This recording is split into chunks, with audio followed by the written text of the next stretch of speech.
KAAN in the world press, it was a turning point.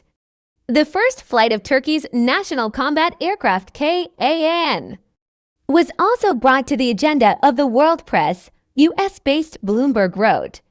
The flight was a turning point in Turkey's domestic fighter jet project. Turkey's national combat aircraft KAAN successfully made its first flight today.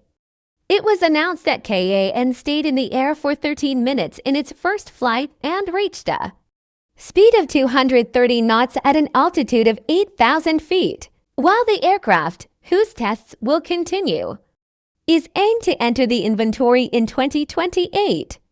The world press also brought KAAN's first flight to its agenda. Greece's weekly newspaper Ethnos included the following statements in its news published on its website. The KAAN fighter plane, which is one of the biggest projects of the Turkish defense industry and developed within the scope of the National Combat Aircraft Project, took off from Murted Airport near Ankara and hit an F during the flight.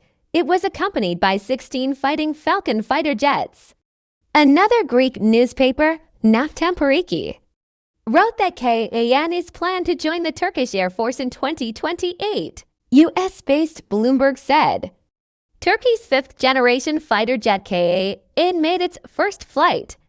The flight was a turning point in Turkey's domestic fighter jet project. The UK-based news agency Reuters started its news with the statement, the first flight of Turkey's first indigenously developed combat aircraft took place today, and added that NATO member Turkey had initiated the TFX project in 2016 to produce a national combat aircraft with maximum domestic capability.